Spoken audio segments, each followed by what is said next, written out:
Let's talk about a really important skill set that's not an active position, but a reactive position as a rider.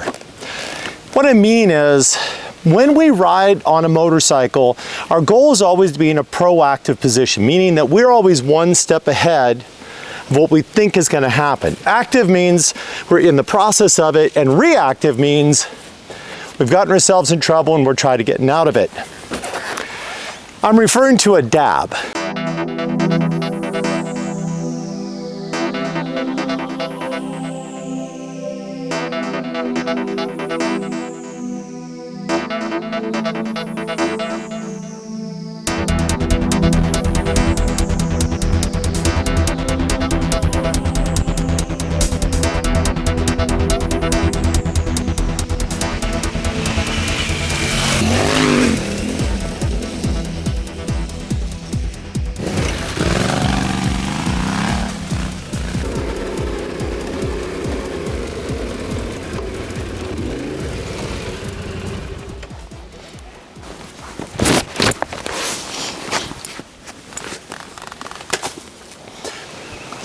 A proactive rider is a rider who is always a step ahead of what they think is about ready to happen. An active rider is one who's dealing with right now, and a reactive rider is one who's trying to get back in control of the motorcycle. A dab is a reactive motion. As riders on trails, we're not always going to guess it right.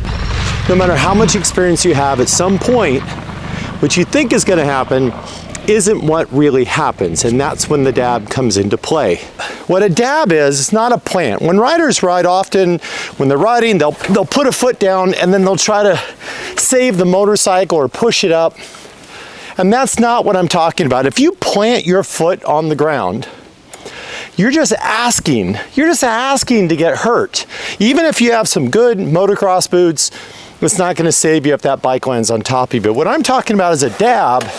It's when you're in position on the bike and you drop to the ground and you kick back up into position on the bike.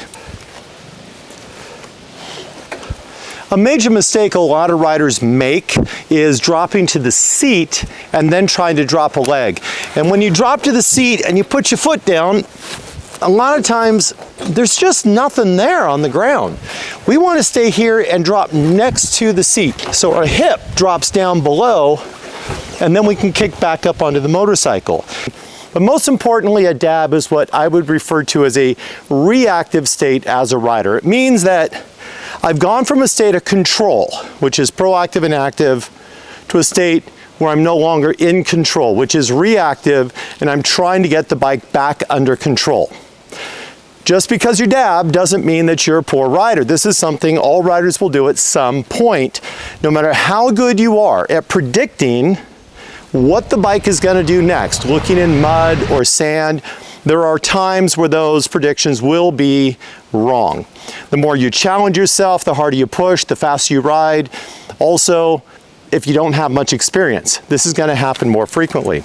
And a dab is just where we're trying to get back into the control of the motorcycle. And you just kick off the ground and you get back up. So it's just a kick. Now the way this works is we want balance on the motorcycle. We want us, the bike, myself, to be in balance so that everything is moving. Essentially, I'm floating above the motorcycle. I refer to this as being the weightless rider. It means that as I'm moving, the bike doesn't notice the weight is there. It's shifting left and right, up and down, forward, back, and I'm just sitting above the bike. This is the same concept as a motorcycle with suspension versus one without. If you're locked on the bike and not moving, then all of that weight is engaged at the same time. But if the rider floats, that disengages and allows that weight to be subtracted from what's going on. Just like the motorcycle, it's on suspension, so as the wheels move up and down, the motorcycle is not. We just want to get back into that weightless stance. And when we do that, it's just a kick off the ground. Here's a couple of common errors that happen when riders try to do this. One is they drop to the seat and then they go to kick down, but the problem is the ground, it's a long ways down there. And if you're already in a state where you're doing this maneuver, then you're already trying to get back into control. When you drop, you have to drop down next to the motorcycle. And that allows me to come out away from the seat, and then I hook my leg and I can reach down farther so I can get a good step to get back up onto the bike. So it's down and back up. It's very, very simple that way. Also, when I kick, I'm generally trying to come back forward on the motorcycle. If I plant, one of two things are going to happen. If I plant a foot, my foot can be pulled out from behind me. And if you're riding a bike with panniers or anything like that, you're going to get that foot caught up and you're going to end up injured and on the ground. If it gets pulled back, it pulls you out of balance.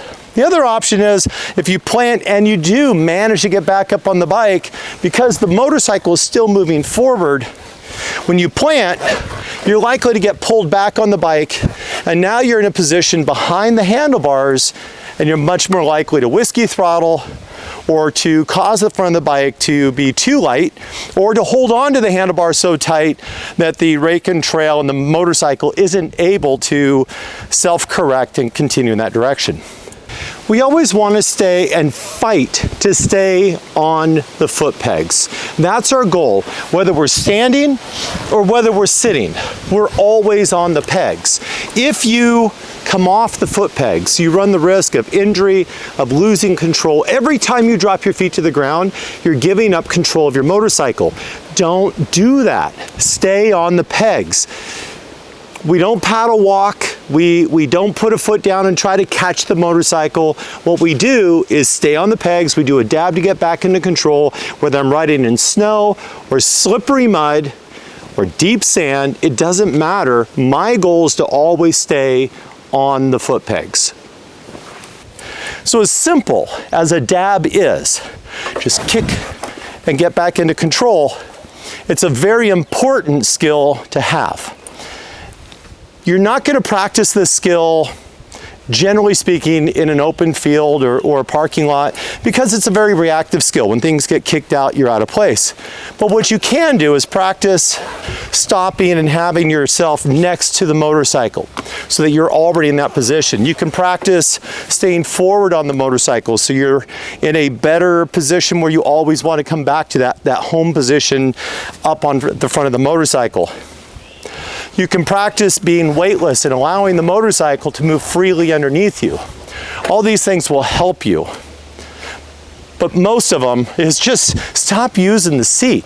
I mean, if you're sitting, that's fine.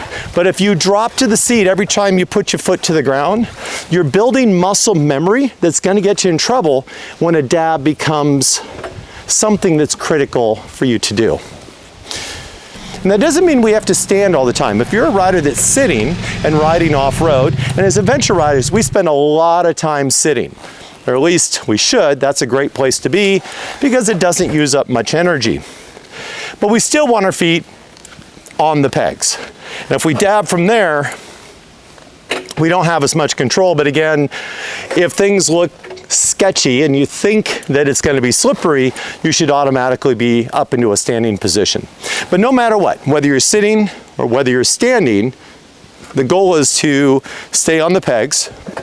And as a rider, our goal is to always stay in an active or a proactive position and in balance on the motorcycle. A simple skill, a very natural skill, but also very critical to get correct. All right, now with that said, since it's a simple and quick skill, and today is a very nice day, I think it's a good day to go spend some more time on the trail. Hey, if you really like these lessons, especially the quick ones, you'll notice I work really hard to keep this channel sponsor free. I don't have any ads as part of the videos. The only ones I let run are the YouTube ads. Please consider supporting me on Patreon to help keep my computer up to date, to help keep my camera gear up to date. And if you're not able to do that, support me by subscribing and hitting like and sharing these lessons with other riders. Thanks for watching, guys. See you on the trail.